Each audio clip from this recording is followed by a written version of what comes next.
नमस्ते मेरे प्यारे भाई, कैसे हैं आप सभी लोग। आशा करते हैं अच्छा होंगे। तो आज का जो हमारा टॉपिक था वो था त्रिकोणमिति।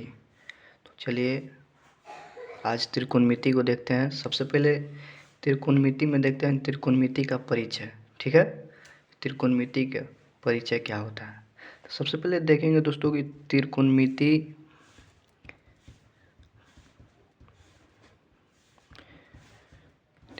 एक शाखा है। क्या है? गणित का एक शाखा है। त्रिकोणमिति एक गणित का शाखा है। अब इनके पिता के बारे में देखते हैं, इनके पिता कौन है। त्रिकोणमिति एक शाखा है जिसका अर्थ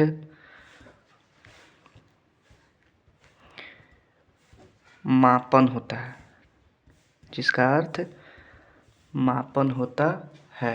ठीक है, इसमें हम दोस्तों त्रिभुज की भुजाओं और कोणों के बीच संबंध का अध्ययन करते हैं। इसमें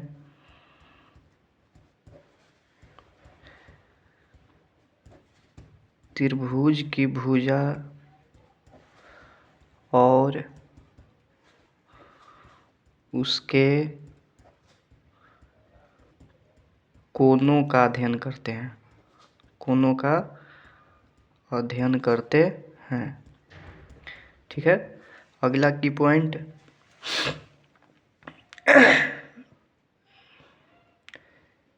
त्रिकोणमिति। ठीक है, अब समझते हैं कि इनके पिता कौन है। त्रिकोणमिति के पिता कौन है, त्रिकोणमिति के फादर कौन है। देखते हैं त्रिकोणमिति के फादर कौन है। ठीक है,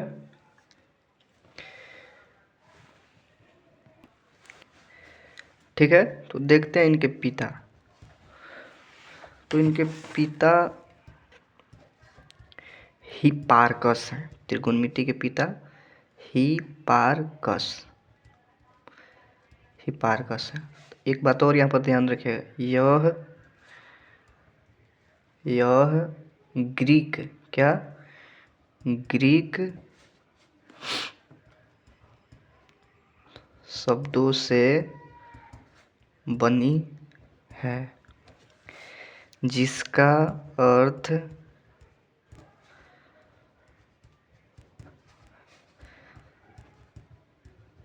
त्रिकोणमिति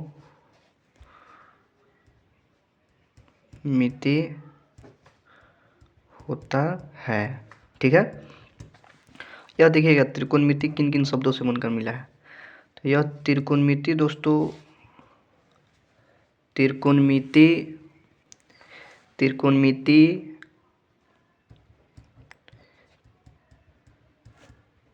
त्रिगोण प्लस मेट्रोन से मिलकर बना है।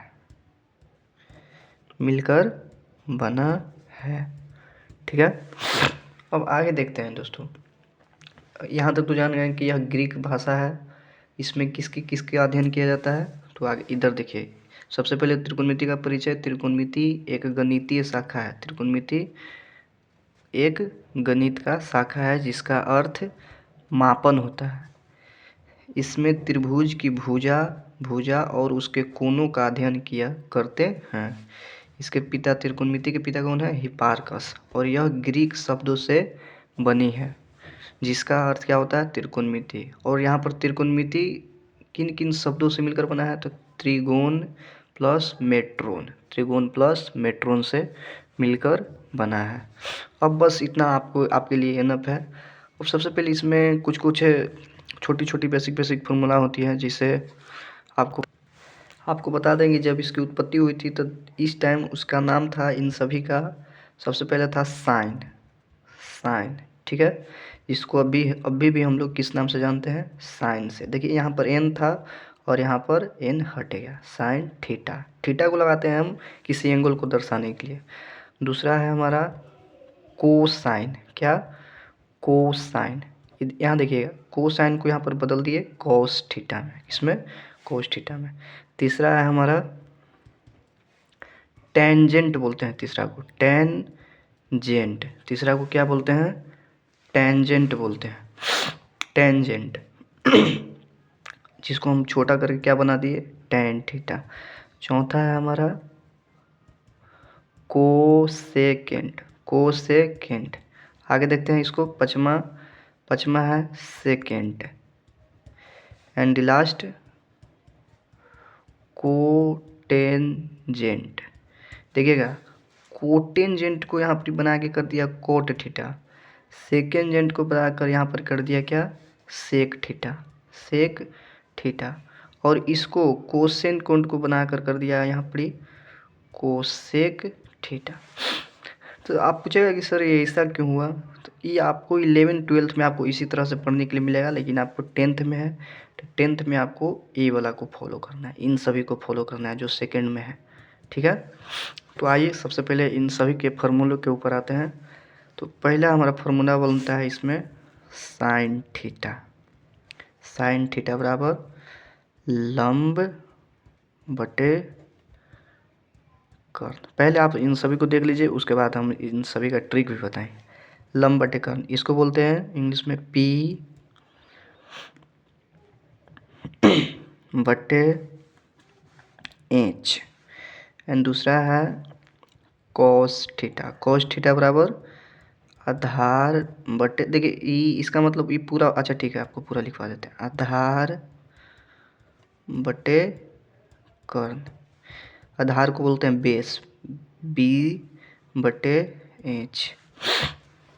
आगे है हमारा तीसरा formula sine cos tan, tan theta बराबर लंब बटे आधार। लंब को किससे? तो देखिए यहाँ पी से, यहाँ भी पी से, और आधार को बी से, बेस बी। अब देखिएगा ये 3 को ऐसे और 3 को हम यहाँ पर लिखते हैं इस तरह से। चौथा हो गया टेन के बाद याद रखिएगा कॉट थीटा, कॉट थीटा बराबर आधार बटे लंब। आधार को किससे सूचित करते हैं? 20 से, और लंब को 20 से। आगे देखते हैं पचमा, कॉट के बाद सेक थीटा। सेक थीटा बराबर क्या होता है? तो सेक थीटा बराबर होता है कर्ण बटे आधार। कर्ण को किससे? एच से, और आधार को 20 से। एंड इस लास्ट क्या हो गया? Cosec theta. कोसेक थीटा बराबर देखते हैं, तो कोसेक थीटा बराबर क्या हो जाएगी? तो कोसेक थीटा बराबर हो जाएगा आपका कर्ण बटे लंब। कर्ण को किससे सूचित करते हैं? एच से, और लंब को किससे? पी से। ठीक है, तब चलिए थोड़ा सा हम स्पेस बना लेते हैं। अब देखिए इसका याद करने का ट्रिक क्या है। एक ट्रिक होता है बाबू, ट्रिक तो देखिएगा, लाल बटे काका। देखिए इसमें यहाँ से 3 को बनेगा और 3 को इस तरफ से बनेगा, ठीक है। 3 को इस तरफ से जाएगा इधर की ओर, और 3 को इधर की ओर जाएगा, ठीक है। कैसे सर जी? सबसे पहले हमको ये याद रखना है साइन। देखिए साइन थीटा बराबर लंब बटे कर्ण, तो एल से यहाँ पर ही हम चिनते हैं किसको? लंब को। इससे आधार, एल से लंब, के से कर्ण, और ऐसे आधार। देखिएगा लंब, सबसे पहले साइन को देखना है, साइन को सबसे पहले, साइन को, साइन थीटा बराबर लंब बटे कर्ण, लंब बटे कर्ण, एल से लंब, के से कर्ण, लंब बटे कर्ण। उसके बाद कोस थीटा, कोस थीटा बराबर सेकंड पाते हैं कोस थीटा। कोस थीटा पर देखिए तो सेकंड में क्या है यहाँ पर? ए से आधार बटे कर्ण, आधार बटे कर्ण। थर्ड पर आते हैं, थर्ड में क्या है? एल से लंब बटे ए से आधार, लंब बटे आधार। आगे देखते हैं 10 के बाद क्या होता है? कॉट। तो देखिएगा कॉट थीटा बराबर, अब इधर से नहीं चलना है, अब नीचे से चलना है, नीचे से। अब नीचे से उठाएंगे, देखिए इधर से इधर की ओर जा रहा है ना तीर, नीचे से आधार बटे लंब, आधार बटे लंब। आगे देखेंगे क्या? पचमा सेक थीटा बराबर, सेक थीटा बराबर के से कर्ण बटे आधार, कर्ण बटे आधार। आगे देखेंगे यहाँ पर ही कर्ण बटे लंब, कर्ण बटे लंब। तो इसी तरह से 6 फॉर्मूला हो गया। और इसमें आपको 6 को नहीं केवल 3 याद करने हैं, 1 2 3। या तो 3 आप इसको याद कर लीजिए या तो 3 आप इसको कर लीजिए। ऐसा क्यों बोल रहे हैं सर कि जब आप इस 3 को याद रखिएगा तो ये 3 ऑटोमेटिक याद हो जाएगा, या ये 3 को याद रखिएगा तो ये 3 आपको ऑटोमेटिक याद हो जाएगा। कैसे सर? तो देखिए कैसे, साइन थीटा का अपोजिट होता है कौन? कोसेक।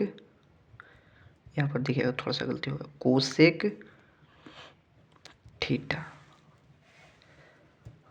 और कॉस थीटा का ही अपोजिट होता है सेक थीटा। और टेन थीटा का अपोजिट होता है व्युत्क्रमानुपात। यहाँ पर व्युत्क्रमानुपात उल्टा ही होता है, इसको बोलते हैं व्युत्क्रमानुपाती कॉट थीटा। आगे देखिएगा, आगे और कुछ बच गया? और कुछ नहीं बच गया। तो देखिए इसमें क्या है, देखिए तो यहाँ पर साइन थीटा बराबर क्या है? लंब बटे कर्ण। और साइन का अपोजिट क्या बताया? Cosec theta. तो देखिए कोसेक थीटा बराबर क्या है? लंब बटे कर्ण यहाँ पर है, तो ये कर्ण नीचे वाला चल गया ऊपर, कर्ण बटे एल से लंब हो गया ना। तो इसका इससे मिल गया। आगे देखते हैं कॉस थीटा बराबर, कॉस थीटा किसके अपोजिट? सेक के। तो कॉस थीटा बराबर आधार बटे कर्ण, और सेक देखिए कर्ण बटे आधार, उल्टा हो गया, यानी कि इसका हो गया ए वाला। ठीक। और आगे देखते हैं टेन थीटा बराबर कॉट के। तो टेन थीटा बराबर लंब बटे आधार, कॉट थीटा बराबर देखिए आधार बटे लंब। तो इसका हो गया इससे, इसका हो गया इससे। अब इन सभी फॉर्मूलों को साफ सुथरा से इस तरफ लिखते हैं ठीक से। तो सबसे पहले हमारा क्या था? साइन थीटा बराबर, सबसे पहले आप लोग फार्मूला लिख लीजिए, साइन थीटा बराबर लंब बटे कर्ण, कोस थीटा बराबर आधार बटे कर्ण, टेन थीटा बराबर लंब बटे आधार।